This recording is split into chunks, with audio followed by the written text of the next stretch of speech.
Divers exploring the waters around the Mediterranean island of Malta have found something that does not fit the standard account of ancient history. Carved stone structures sitting on the seabed, tool marks on submerged rock surfaces, evidence of human modification in places that have been underwater for thousands of years. Malta is already home to some of the oldest freestanding stone temples on Earth. Structures built before Stonehenge, before the Egyptian pyramids, by a civilization that disappeared so completely that archaeologists still cannot identify where it came from or where it went. Now the question is whether part of what that civilization built is sitting beneath the waves, hidden not by time or sand, but by rising sea levels that swallowed the coastline at the end of the last ice age. Based on archaeological excavations, geological records and underwater survey data, this is the story of Malta's ancient builders and the ruins they may have left behind on the ocean floor. A small island sitting almost exactly at the centre of the Mediterranean Sea does not stay anonymous for long. Malta's geographical position, roughly equidistant between the western basin of the Mediterranean and the eastern Aegean world, directly on the sea routes connecting North Africa, Sicily and the Levant, made it a place that ancient sailors could not easily avoid. Every maritime culture that operated in the Mediterranean between roughly 5000 BC and 500 BC would have known Malta was there, and most of them left evidence of having stopped. What makes Malta extraordinary in the archaeological record is not just its location, but its prehistoric monuments. The Maltese temple complexes, Gantiga on the island of Gozo, Hagar Kim and Manadra on the southern coast of Malta itself, and the underground site at Hal Saflieni known as the Hypogeum, were built between approximately 3600 and 2500 BC.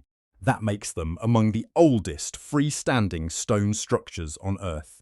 The temples at Gantiga predate Stonehenge by roughly 1,000 years and the Great Pyramid of Giza by several centuries. The people who built them were working in the Neolithic period, before metal tools existed in the region, using technology that consisted essentially of stone implements, wooden levers and human muscle.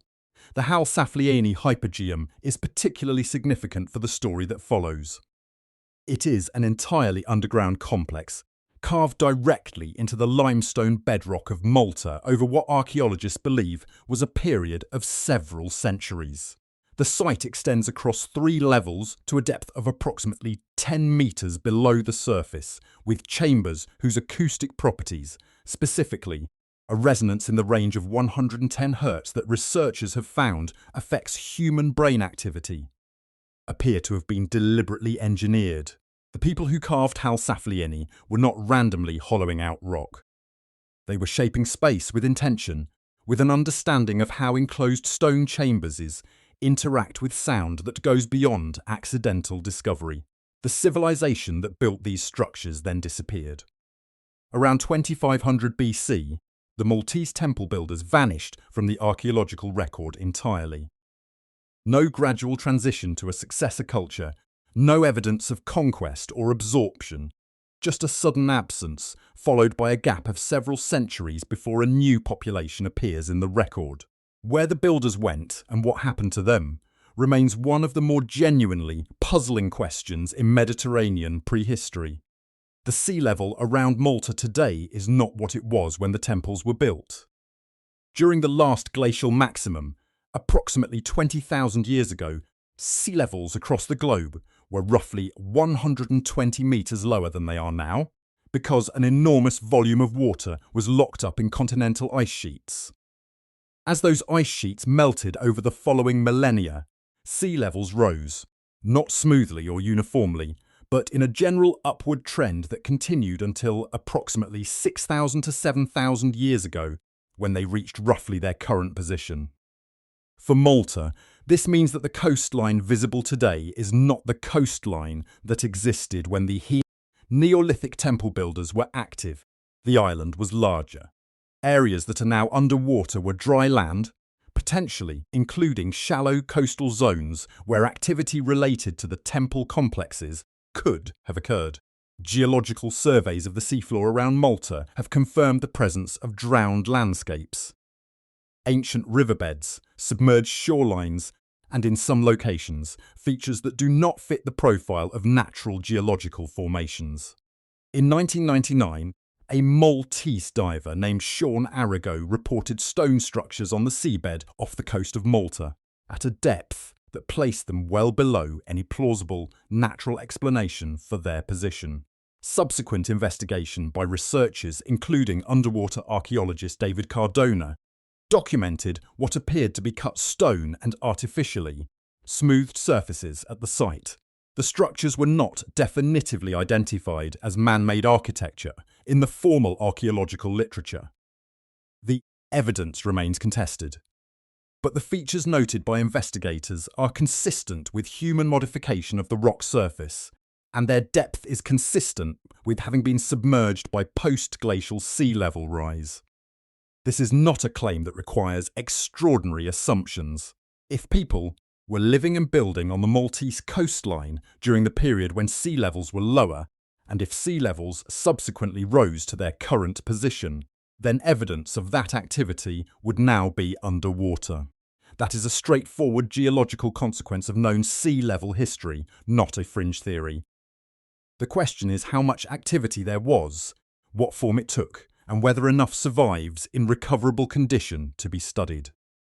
Around 1200 BC, the Eastern Mediterranean world came apart. Within the space of a few decades, the Hittite Empire collapsed. Mycenaean palatial civilization on the Greek mainland ended. Major cities across the Levant were destroyed and not rebuilt. Egypt survived, but was severely weakened. The palace economy that had organised Bronze Age trade across the entire region ceased to function. It is one of the most dramatic civilizational collapses in recorded history, and its causes are still debated by scholars. Egyptian records from the reign of Ramesses III, dating to approximately 1177 BC, describe a series of attacks by groups collectively referred to as the Sea Peoples. Raiders arriving by both land and sea, attacking Egyptian territory after having already destroyed the Hittites and other powers to the north.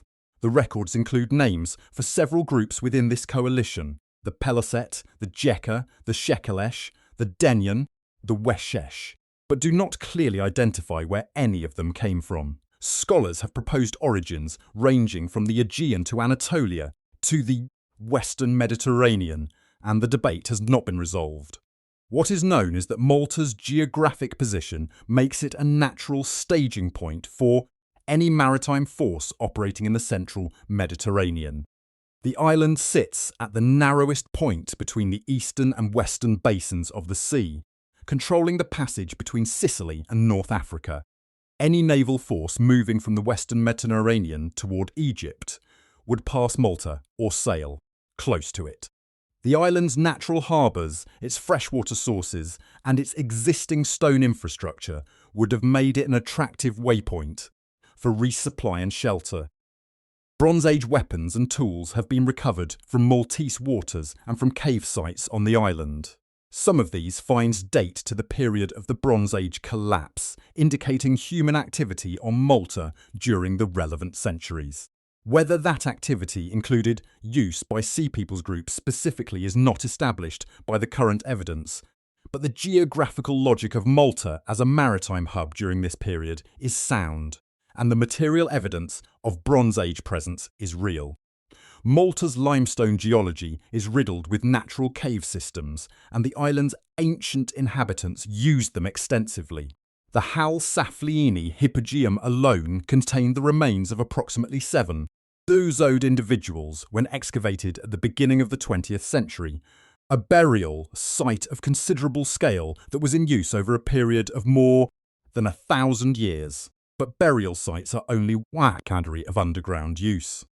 The practical advantages of cave environments, stable temperature, natural protection from weather and observation, structural solidity, make them useful for habitation, storage, and refuge across a wide range of historical contexts. Archaeologists working at cave sites across Malta have recovered clay lamps dating to the Prehistoric period. Small ceramic vessels designed to burn animal fat or plant oil, producing enough light for practical work in enclosed spaces. The distribution of lamp fragments within cave systems indicates that people were moving through and working in these spaces regularly, not just using their entrances. Soot deposits on cave ceilings at certain sites confirm the sustained use of artificial light over extended periods. Freshwater management in cave environments was a practical skill the ancient Maltese demonstrated repeatedly. The hypogeum contains a chamber specifically designed to collect and hold fresh water, with a shaped stone basin whose geometry suggests deliberate engineering for water retention rather than accidental natural formation. Similar water collection features have been identified at other cave and rock-cut sites across the island. In a Mediterranean island environment where summer rainfall is scarce, the ability to store fresh water in a thermally stable underground space was a meaningful technological advantage. The question of ventilation is more complex. Natural limestone cave systems often have multiple openings that create passive air circulation, and the Maltese cave environments appear to have been selected or modified to take advantage of this. Detailed airflow studies of the hypogeum conducted in recent decades have found that the site's chamber layout facilitates air movement in patterns that reduce carbon dioxide buildup, a critical concern for any enclosed space used by multiple people over extended periods. Whether this was a deliberate design choice by the ancient builders or a fortunate consequence of natural cave geometry that they recognised and exploited is a question the current evidence cannot definitively answer. The Halsaflieni hypogeum required the removal of approximately 2 zizone cubic meters of limestone rock to create its chambers, corridors, and connecting passages. That volume of material was extracted using stone tools, specifically flint and obsidian picks and chisels, since the site predates the availability of metal in Malta. The precision of the work is what surprises researchers who examine it closely. The chambers are not rough-hewn cavities. They have curved ceilings, smooth wall surfaces, and architectural details. Corbelled vaults, carved pilasters, trilithon doorways that replicate the above-ground temple architecture in underground form, executed in a medium that requires significantly more labour and skill to shape than the softer limestone blocks used in surface construction.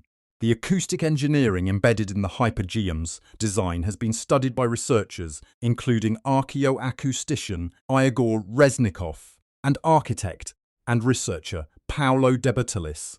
Their measurements confirmed that the main chamber of the hypogeum resonates at approximately 110 Hz. A frequency that neurological research has found stimulates theta brainwave activity associated with trance-like states. The chamber ceiling height, curvature, and surface texture all contribute to this resonance in ways that appear intentional. Achieving a specific acoustic frequency in a carved stone room requires understanding the relationship between space dimensions and sound behaviour, knowledge that the Neolithic builders of Malta demonstrably possessed, though how they acquired and tested it remains unexplained. The surface temples present a different but equally striking engineering problem. The megalithic blocks used in structures like Gantija weigh between 5 and 50 tons each. Moving and positioning them without metal tools, wheeled vehicles or draft animals, none of which were available in Malta at the time of construction, requires a combination of rope, wooden rollers, earthen ramps, and coordinated human effort that is well documented in experimental archaeology. What is less easily explained is the organisational infrastructure required to sustain a large workforce on a small island over the decades that major construction projects would have demanded. Malta's prehistoric population was not large. Whatever system organised that labour was sophisticated enough to extract consistent collective effort from a community over multiple generations. The walls of Malta's ancient sites carry markings that do not belong to any known writing system. Spiral carvings appear on the stone surfaces of multiple temple complexes at Tarshian, at Hagar Kim, at the hypogeum, executed with a consistency of style that suggests shared symbolic meaning rather than decorative improvisation. The spiral motif appears in prehistoric context across a wide geographic range, from Ireland to Malta to the Indus Valley, and its recurrence raises questions about either cultural contact across vast distances or the independent development of the same symbolic vocabulary in geographically separated societies. More specific to Malta are the pit marks, clusters of small hemispherical depressions carved into stone surfaces at multiple temple sites, and a series of linear marks found at Tarshian and elsewhere that some researchers have proposed represent a proto-writing system, though this interpretation is contested. The Maltese archaeologist Temi Zamit, who conducted the major excavations at Tarshian in the early 20th century, documented these marks carefully but did not attempt to decode them, recognizing that the available evidence was insufficient to support a reliable interpretation. The cave paintings and carved figures found at several Maltese sites include representations that appear astronomical, arrangements of circular, marks that some researchers have matched to star positions visible from Malta in the 3rd millennium BC, when the temples were built. If accurate, these would represent deliberate recording of celestial observation consistent with the known astronomical alignments of the surface temples. Hagar Kim and Menadra are both oriented to capture specific solar and lunar events, solstices, equinoxes, and certain lunar standstills, with a precision that requires extended systematic observation of the sky over years or decades before construction began. A civilization capable of that level of astronomical record-keeping was also capable of encoding that knowledge in durable, symbolic form on stone surfaces.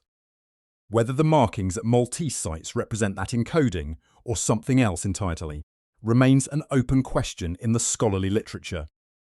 Underwater archaeology around Malta has expanded significantly since the 1990s, driven by improvements in diving technology, sonar imaging systems, and the development of remote-operated vehicles capable of working at depths beyond safe diving range.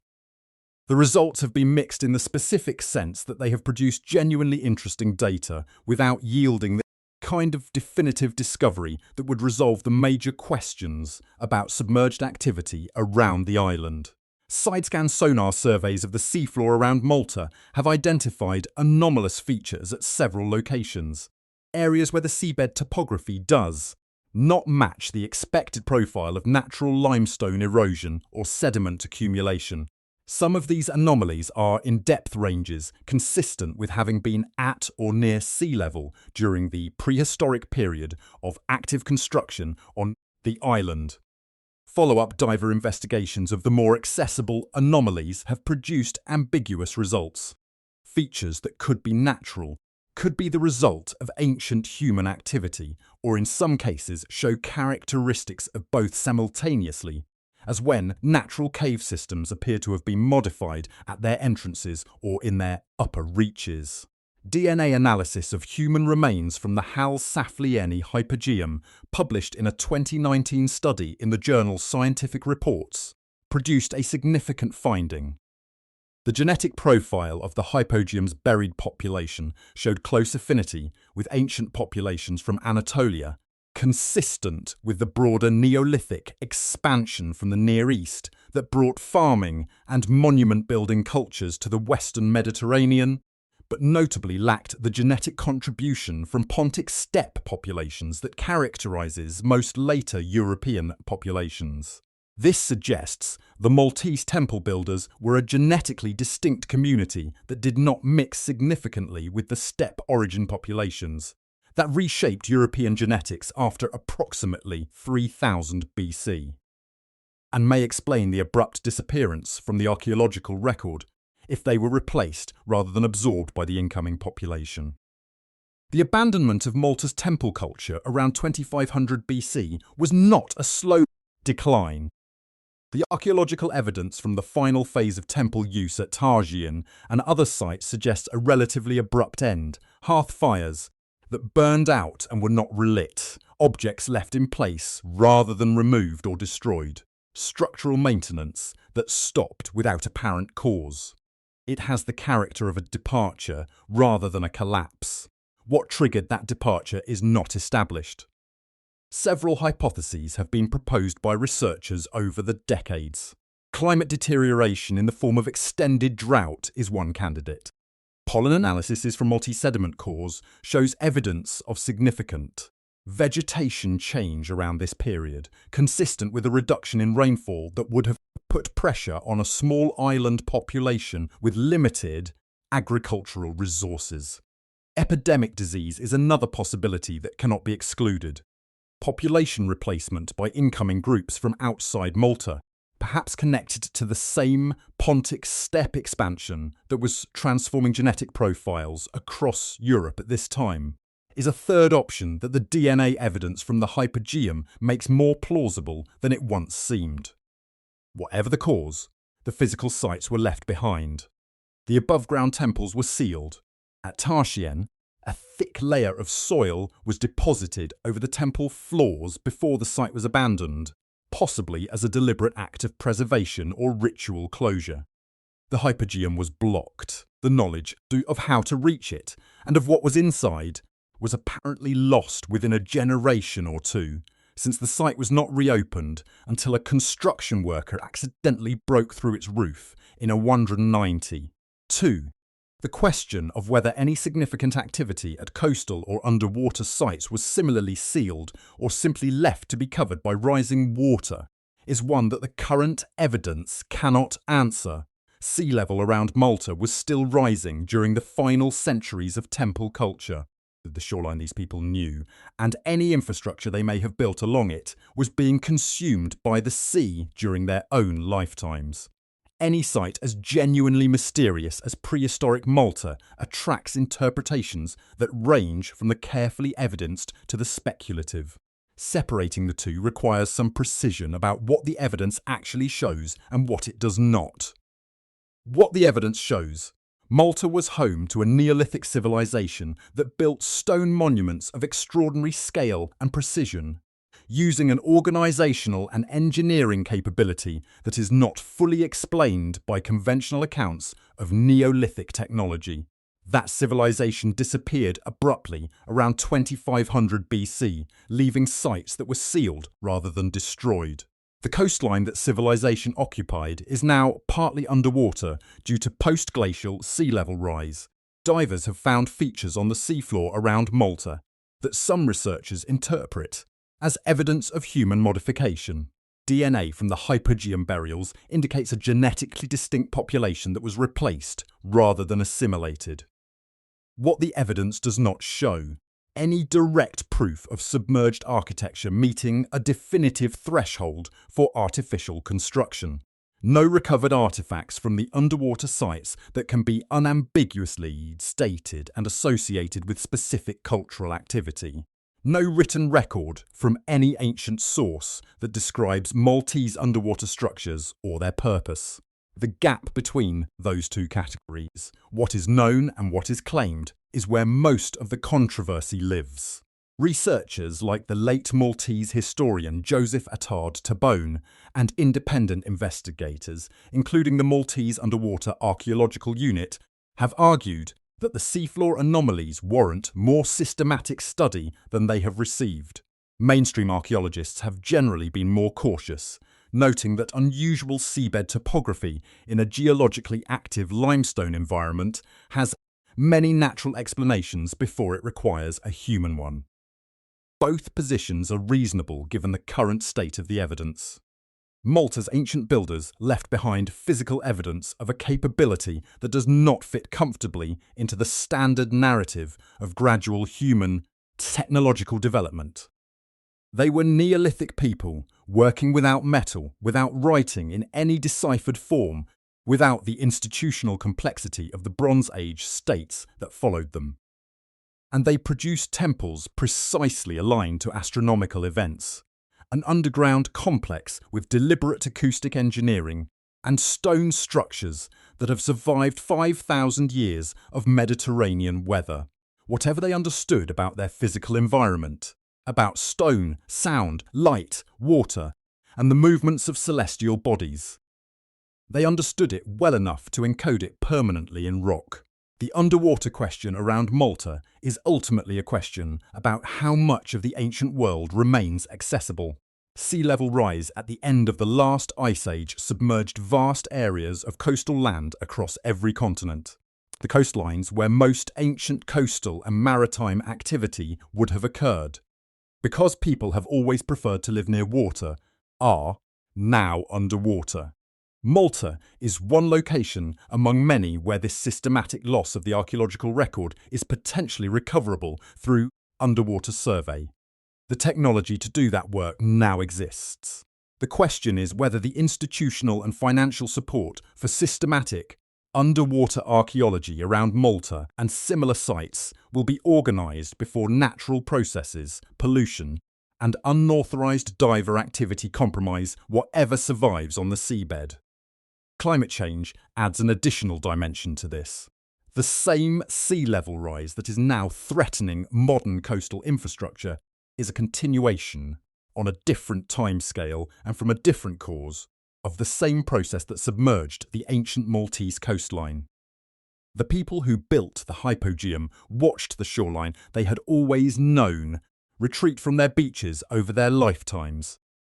The DNA evidence suggests their civilization ended partly because they could not adapt quickly enough to what their changing environment demanded of them. The physical intelligence embedded in their monuments, the acoustic precision of the hypogeum, astronomical alignments of the surface temples, the water management features of their cave systems, represents a form of accumulated environmental knowledge built over centuries of careful observation. It was not enough to save them. But 5,000 years later, it is still there, carved into limestones on a smaller end at the centre of the Mediterranean, waiting for people with the right instruments and the right questions to read what it says.